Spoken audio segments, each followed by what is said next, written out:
Sir आज chemistry का भी लेक्चर है क्या? नहीं, आज नहीं। अच्छा ठीक है sir.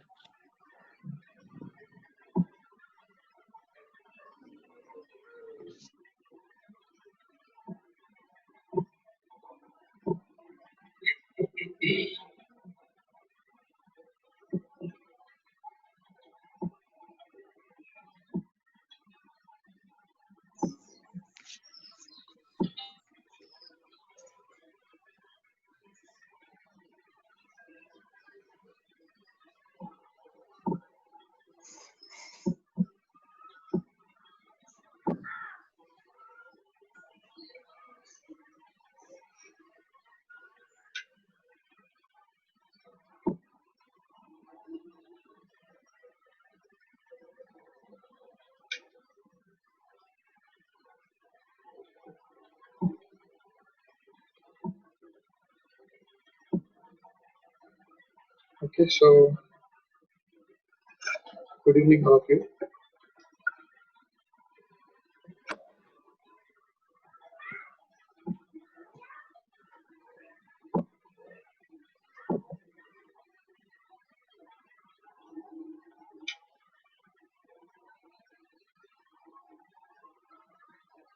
So let us start with the lecture today. That is about the continuation of rotational motion.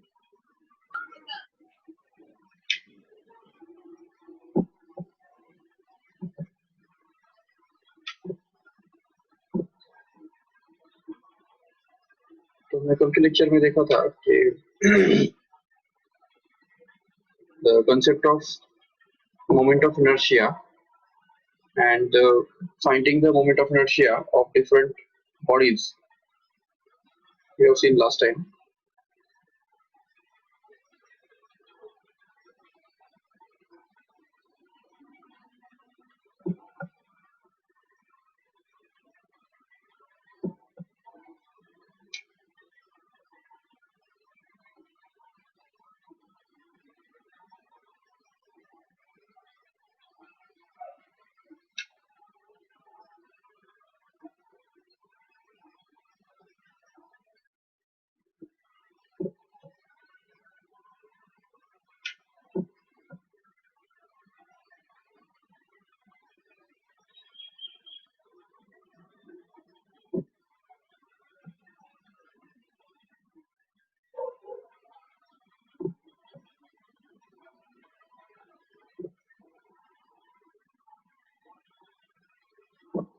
Just wait a minute so that all of you join.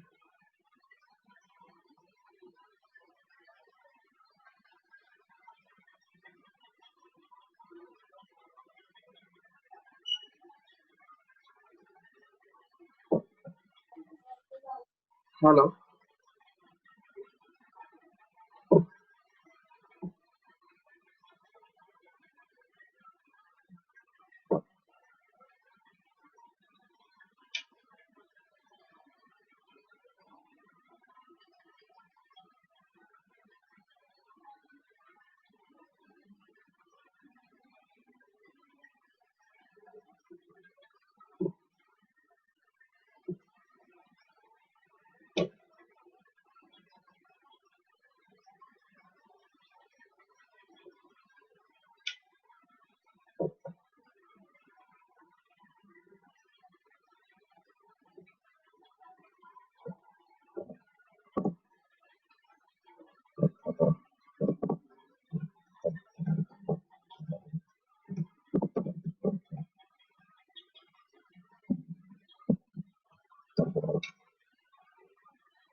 Okay, so let us start with the today's lecture.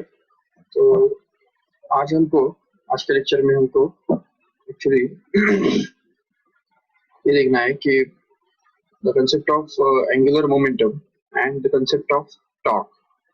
तो torque और angular momentum ये दोनों concept हमको detail में देखने हैं और उनके बीच में के जो रिलेशनशिप्स है वो भी हमको स्टडी करने हैं. सो बेसिकली उसके लिए हम चलो बोर्ड पे जाते हैं. बेसिकली ये उससे पहले हमको ये पता होना जरूरी है कि what is linear momentum.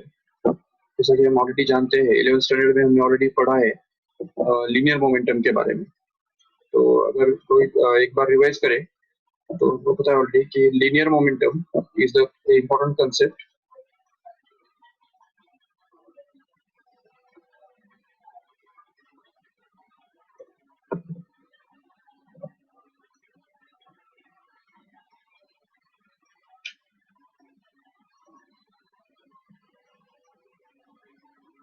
So linear momentum is going to be a concept which is nothing but the ability of the body to not to change the linear motion. तो कोई भी बॉडी का जो अंदर जो एबिलिटी होता है जिसकी वजह से वो अपना लीनियर मोशन चेंज नहीं कर पाता तो उसको बोलते हैं linear momentum.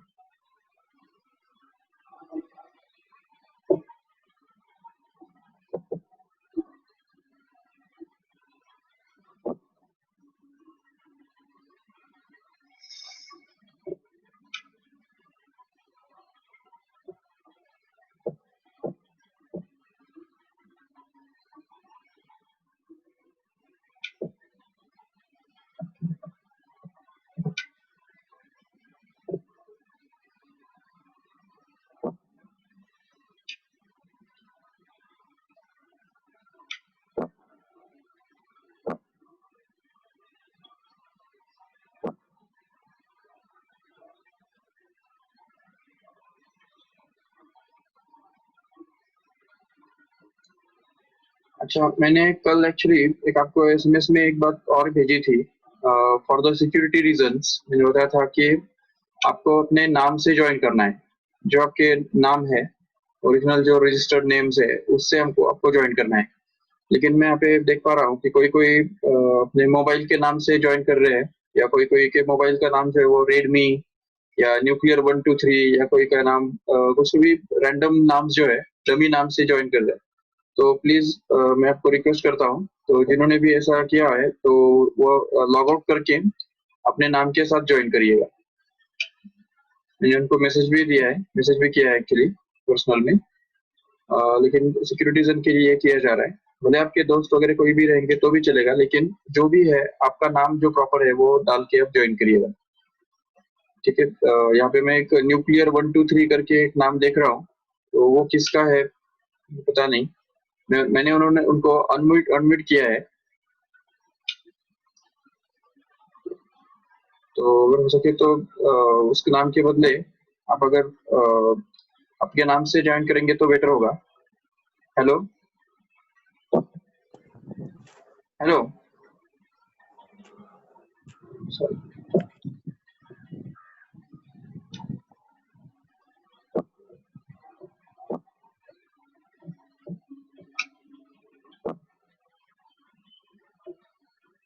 Okay, so next time के लिए से नेक्स्ट टाइम से डमी नाम से ज्वाइन नहीं करने आएगा, तो याद रखिएगा ठीक से।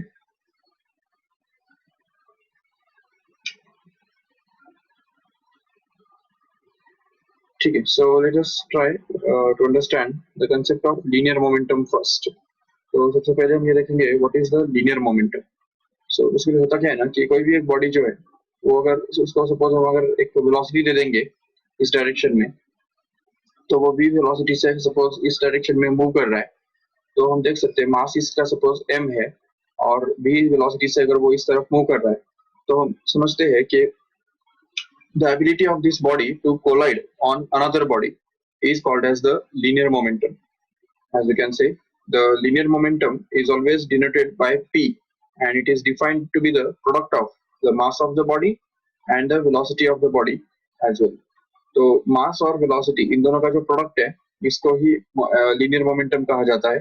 और linear momentum is again a vector quantity, as we know better. This linear momentum is simply a vector quantity, and this vector is always directed along the direction of velocity. तो जिस डायरेक्शन में velocity है तो उसी direction में linear momentum भी होगा जरूर। तो ये लीनियर मोमेंटम वेक्टर और ये जो है ये सब हम देखते हैं वो है वेलोसिटी वेक्टर जो हम देख सकते हैं यहाँ पे। तो वेलोसिटी वेक्टर और लीनियर मोमेंटम वेक्टर दोनों सेम डायरेक्शन में होने की वजह से हम इस इक्वेशन को इस तरह से भी लिख सकते हैं। This is the vector equation of linear momentum vector. Okay, तो ये सब हो गया लीनियर मोमेंटम के बारे में। बट अभी हमको देखना है कि what is angular momentum. whenever a particle is revolving in a circle of radius r, suppose एक पार्टिकल जो है वो सर्कुलर मोशन अगर परफॉर्म कर रहा है, तो उस केस में हम ये देख सकते हैं कि उसका जो एंगुलर मोमेंटम है वो निकाल सकते हैं। Suppose this is a particle which is revolving in a circle of radius r, and suppose that this is the center of the circle and the particle is at this point here. तो यहाँ पे वो particle है suppose, तो हम जानते हैं कि the velocity of the particle at every point is going to be perpendicular to the radius vector. तो ये उसका velocity रहा होगा इस पॉइंट पे जो कि इनवर्ड डायरेक्शन में है, और हम जानते हैं कि इस पॉइंट पे उसका जो वेलोसिटी है वो आउटवर्ड डायरेक्शन में रहेगा जरूर, जो कि आउटवर्ड डायरेक्शन में इस डायरेक्शन में है नो डाउट। और हम समझते हैं कि यहाँ पे जो उसका वेलोसिटी है वो सपोज इस डायरेक्शन में रहा होगा जो उसके पाथ को टेंजेंशियल डायरेक्शन में है नो डाउट। और यहाँ पे जो उसका वेलोसिटी है बैक वाले पॉइंट पे, तो यहाँ पे उसका वेलोसिटी जो है वो इस डायरेक्शन में रहेगा जो कि उसके टेंजेंशियल डायरेक्शन में है। तो we can understand that every point the velocity of the particle is going to be along the tangent to the circle, and hence we can say that in this case the angular momentum of this particle is defined as, तो angular momentum जो है वो इस तरह से define किया जाता है, इसको हम L से डिनोट करते हैं। L means angular momentum. So if suppose the particle is revolving in the radius r, suppose, then we can say that the angular momentum will be equal to r, that is radius, into linear momentum. ये हमको basically समझना है। तो ये जो simple सी बात है p into r. This is actually the formula for angular momentum, and it is going to be equal to mv into r. ये भी हम लिख सकते हैं हम आराम से. बेसिकली होता ऐसा है ना कि कोई भी नॉर्मल लीनियर मोशन में जो परफॉर्म करने वाला बॉडी है, उसके अंदर जो टेंडेंसी होता है दूसरे बॉडीज के ऊपर कोलाइड करने का, वो एक तो उसके मास पे डिपेंड करता है और दूसरा उसके वेलोसिटी पे डिपेंड करता है, no doubt.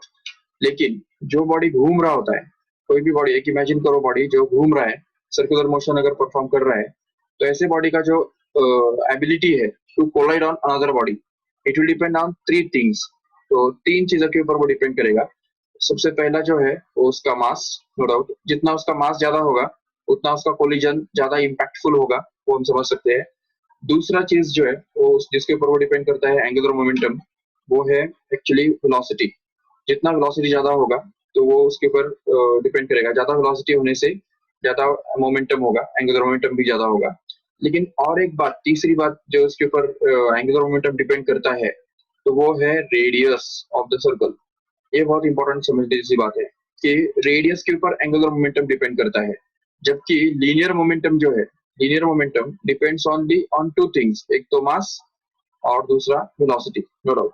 But angular momentum actually depends on 3 things.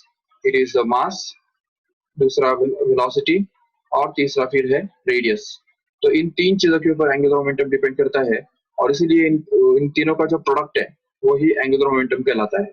उसका एग्जांपल हम समझ सकते हैं, तो कई सारे एग्जांपल से हम ये समझ सकते हैं कि how the angular momentum depends on radius. If suppose we take a circle, if we take a stone and tie it with a string, and that string is very small and the circle is revolving like this in a circular motion, then this stone will have a less tendency to collide on another body. But if suppose we take a longer string, तो थोड़ा बड़ा string suppose हम लेते हैं और उसके end point पे अगर एक stone बांधते हैं और उसको अगर इस तरह से घुमा देते हैं, तो ये stone जो है वो जरूर उसके पास ज्यादा टेंडेंसी होगा लीनियर मोशन या कोई भी दूसरे बॉडी के ऊपर कोलाइड करने का.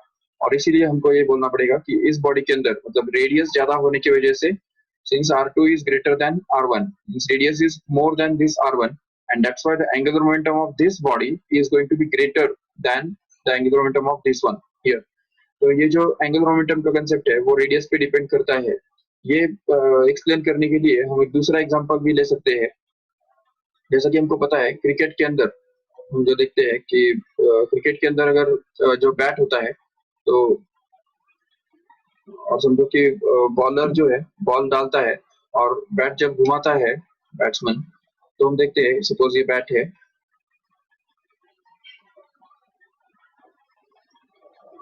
तो जैसे ही बॉल यहाँ पे हिट करता है तो बॉल में हिट एट दिस पॉइंट, अगर में hit at this point. But if in a first case, अगर हम सपोज पहला केस जो देखते हैं कि जब बॉल जो है वो अगर सपोज सीधा आके यहाँ पे अगर स्ट्राइक करता है, तो जैसे ये बैट घूमता है तो उसके घूमने के कारण जो कोलिजन होता है, तो उस कोलिजन का इम्पैक्ट बहुत ज्यादा नहीं रहता है, बहुत कम रहता है, क्योंकि ये बॉल जो है उसने बहुत नजदीक वाले पॉइंट पे हिट किया, हैंडल के नजदीक वाले पॉइंट पे हिट किया. इसलिए यहाँ पे एंगुलर मोमेंटम कुछ ज्यादा नहीं बन पाता.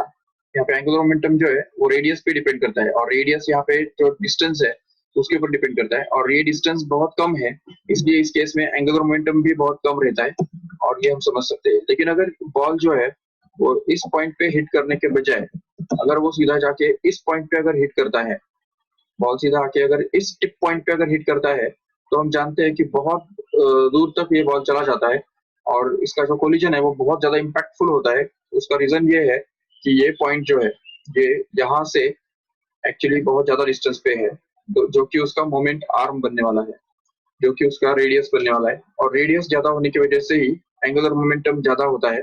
ये हम इस एग्जांपल से समझ सकते हैं. So this example gives us a simple thing or simple idea that what the angular momentum depends on. One is the mass, the second is the radius, and the third is velocity. और इसी reason से जो bat का जो ये वाला नीचे वाला जो पोर्शन है या बीच वाला जो पोर्शन है वो बहुत थिक किया जाता है. उसका रीजन वही है कि इवन लास्ट वाला जो पोर्शन है वो ज्यादा हेवी बनाया जाता है. उसका रीजन वही है कि it must have more momentum, angular momentum. उसका एंगुलर मोमेंटम जो है वो बढ़ाने के लिए ऐसा किया जाता है. तो ये सब चीजें हमको समझनी है. This is all about the angular momentum. So definition तो हमने देख लिया एंगुलर मोमेंटम का, लेकिन ये भी हमको समझना है the definition just it's is not simply M V R only. ये डेफिनेशन सिर्फ एम वी आर के बराबर ही सिर्फ नहीं है, बल्कि हमको ये समझना है कि डेफिनेशन के अंदर और भी छोटी छोटी बातें हैं जो हमको समझनी है। तो वो अगर हम देखेंगे ठीक से,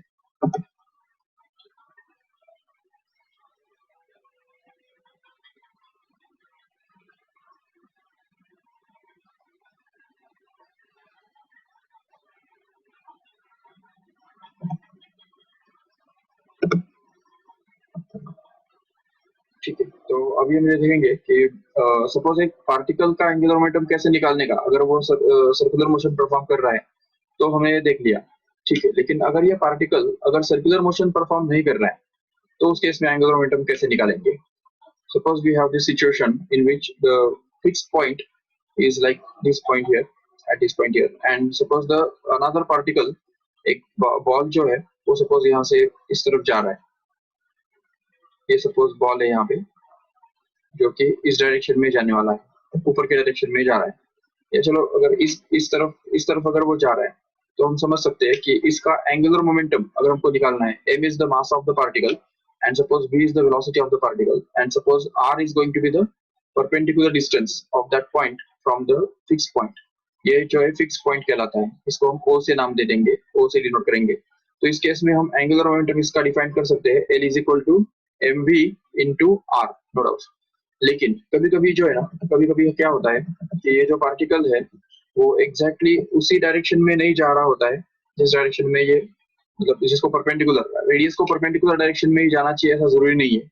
सपोज फॉर एग्जांपल किसी केस में अगर ये पार्टिकल जो है वो एक अलग डायरेक्शन में जाने लगता है, suppose this particle is travelling in this direction here, so v velocity के साथ अगर ये पार्टिकल इस डायरेक्शन में जा रहा है तो ऐसे केस में हम एंगुलर मोमेंटम कैसे निकालेंगे। तो उसके लिए हमको ये करना होता है कि इस वेलोसिटी को या मोमेंटम को हमको दो कंपोनेंट्स में रिजॉल्व करना होता है। सपोज ये जो है मोमेंटम, उसको हम बोल देंगे, ये जो वेक्टर है इस तरफ तो उसको हम बोल दिए सपोज मोमेंटम p पार। तो इस p को हमको रिजॉल्व करना होगा दो कंपोनेंट्स में। एक कंपोनेंट बनेगा इस डायरेक्शन में अलोंग द रेडियस वेक्टर, जिसको हम बोल देंगे, अगर ये एंगल मान दो थीटा है तो इस p को हमको बोलना होगा simply p cos theta, no doubt. और दूसरा जो कंपोनेंट बनता है जो परपेंडिकुलर टू रेडियस है तो ये बनेगा एक्चुअली p sin थीटा, ये हम समझ सकते हैं p into sin theta, no doubt. and hence if we multiply this p sin theta only with this r then we are going to get the angular momentum actually। तो actually angular momentum निकालने के लिए हमको ये करना होगा कि L bar which L is going to be equal to, angular momentum is going to be equal to r into p sin theta, where p sin theta is going to be the perpendicular component, because this component p cos theta component is not going to produce any angular momentum because it is not causing any rotation, तो it is not concern with rotation. तो rotation के साथ concern component जो है momentum का वो ये वाला है p sin थीटा ही है, और वो उसकी वजह से ये पार्टिकल जो है वो रोटेट कर रहा है। तो उसका जो रोटेशनल वेलोसिटी होता है, टेंजेंशियल वेलोसिटी जो होता है उसका वो हमको यूज करना होता है एंगुलर मोमेंटम फाइंड करने के लिए। तो r p sin थीटा ये एक तरफ से हमको एक एंगुलर मोमेंटम का फॉर्मूला मिल गया। दूसरी तरफ हम ये इसी फॉर्मूला को थोड़ा अलग पॉइंट ऑफ व्यू में ऐसा भी देख सकते हैं। सपोज एक ये फिक्स पॉइंट है और ये पार्टिकल है जहाँ पे this is the point where the particle is present, suppose that particle is this here. तो ये p नाम का पार्टिकल है जहाँ पे वो प्रेजेंट है, और सपोज कि यहाँ पे उसका जो लीनियर मोमेंटम है वो इस डायरेक्शन में है सपोज। तो इस डायरेक्शन में अगर लीनियर मोमेंटम काम कर रहा है तो उस केस में हम समझ सकते हैं आराम से कि ये जो लीनियर मोमेंटम है उसको रिजॉल्व करने के बदले अगर हम r को रिजॉल्व कर देंगे तभी भी चल जाएगा। तो अगर हम इस p बार का जो लाइन ऑफ एक्शन है, मतलब जो एंगुलर मोमेंटम का जो लीनियर मोमेंटम का जो लाइन ऑफ एक्शन है उसको अगर हम पीछे की तरफ अगर एक्सटेंड करते हैं इस डायरेक्शन में ऐसे, तो ये इस लाइन के ऊपर अगर हम एक परपेंडिकुलर ड्रॉप करेंगे इस पॉइंट से, जो o पॉइंट हमको दिख रहा है, तो इस पॉइंट से अगर परपेंडिकुलर ड्रॉप करेंगे तो वो परपेंडिकुलर एक्चुअली हमको एंगुलर मोमेंटम प्रोवाइड करेगा।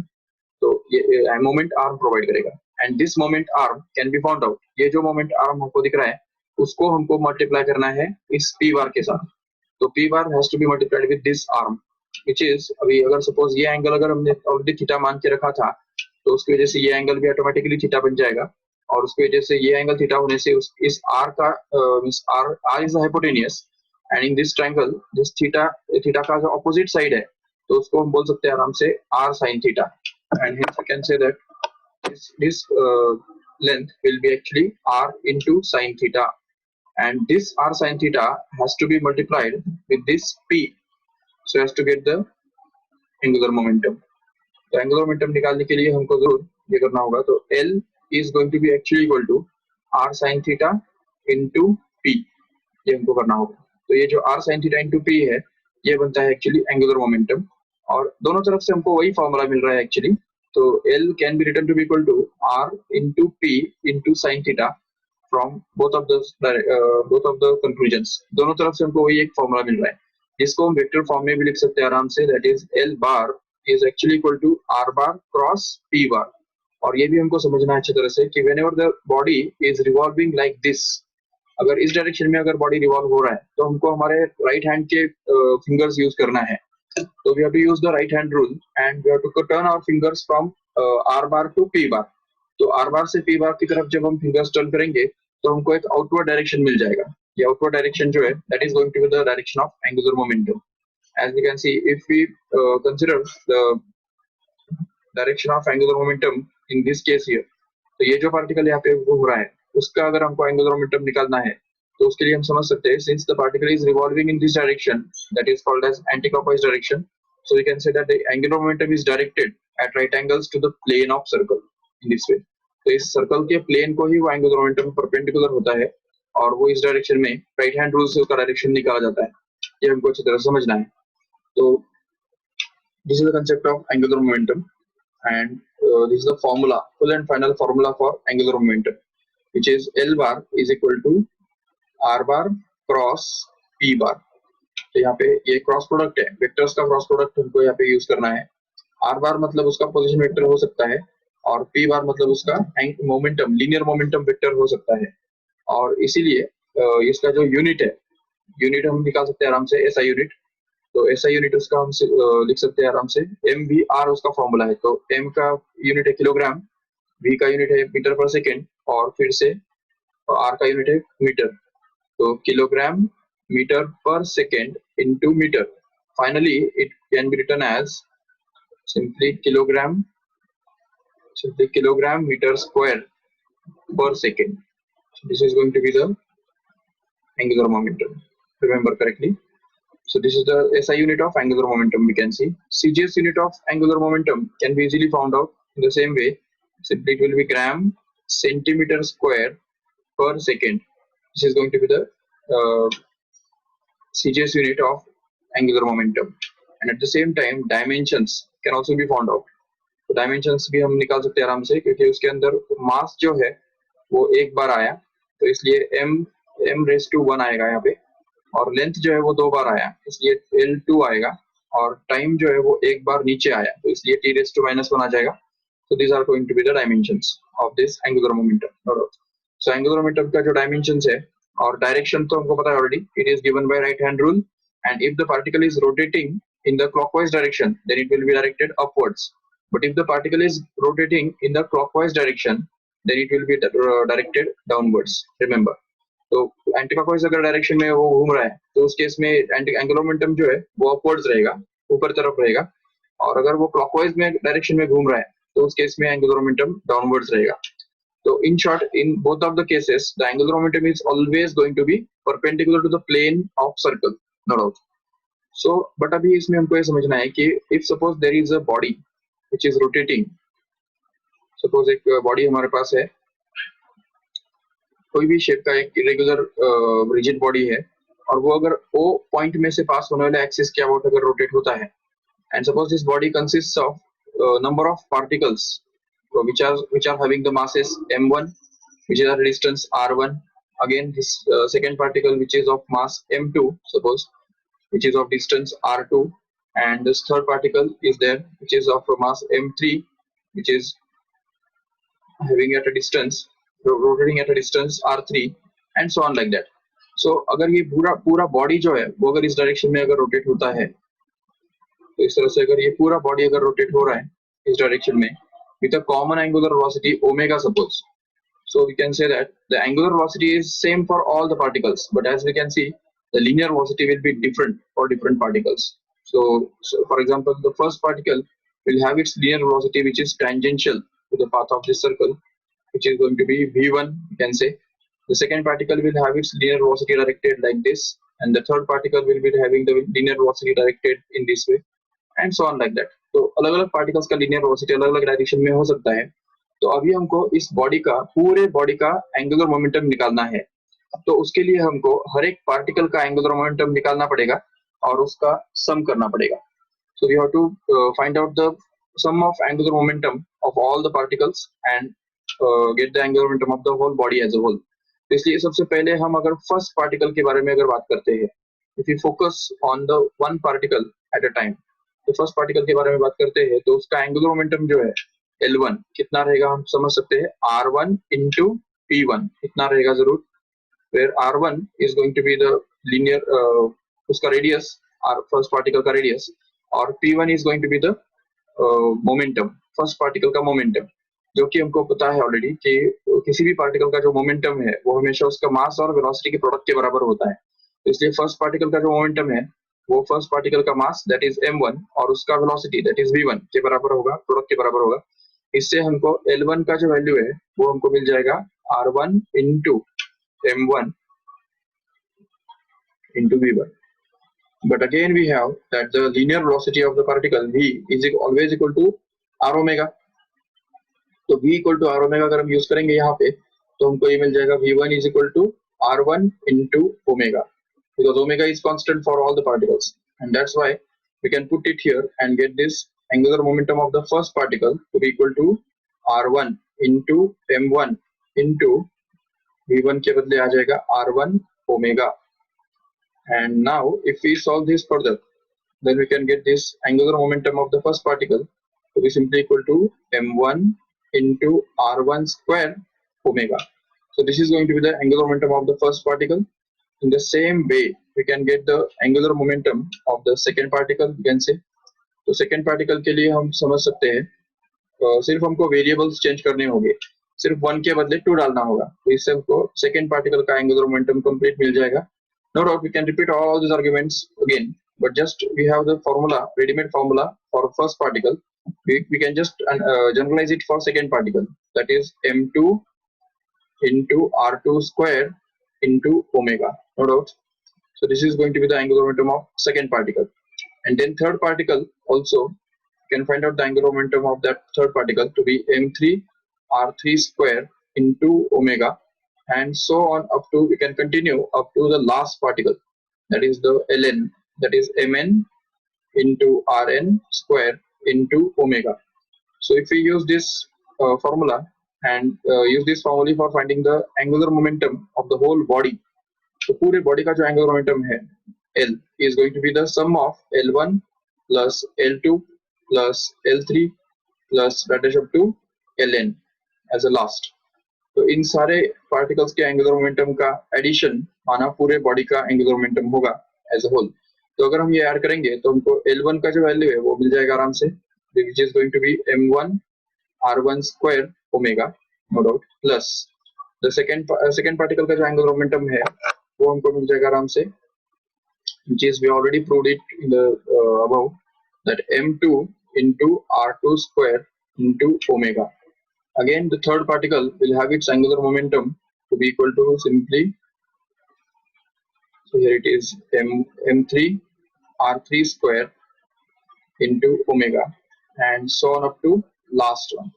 Last particle का भी angular momentum हमको मिल जाएगा इसे ही continuation में mn into rn square into omega.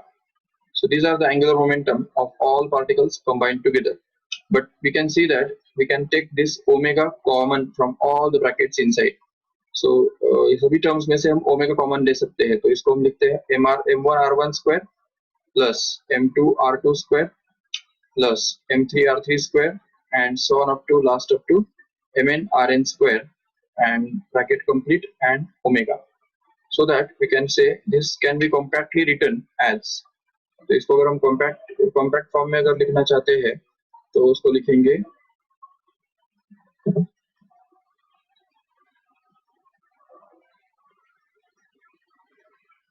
So this can be written as summation of mi ri square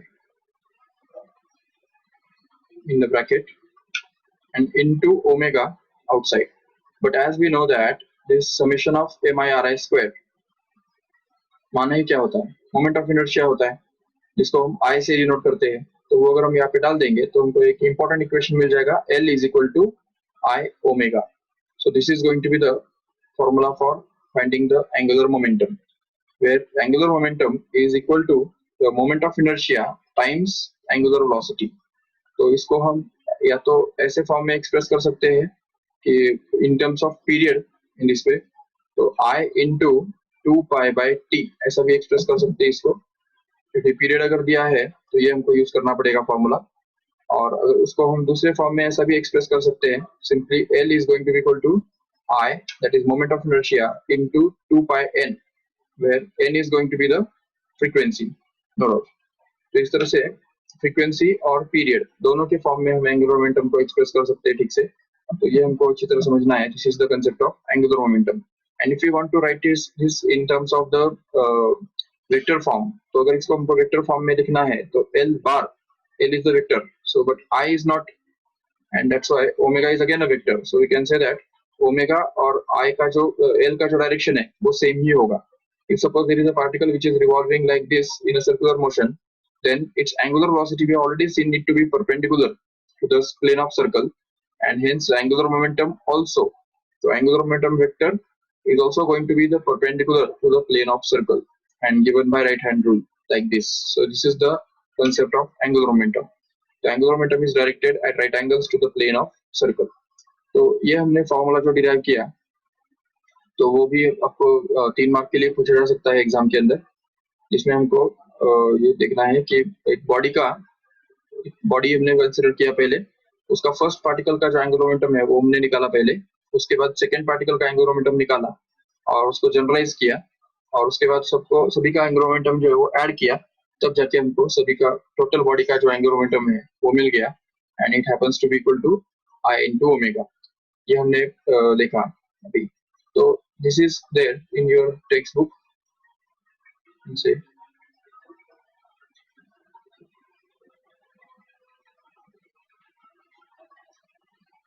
आप समझ सकते हो, this is the concept of angular momentum, और it is also called as a moment of linear momentum, and it's defined as r bar cross p bar, as we can see it here, and expression for the angular momentum of the body in terms of moment of inertia.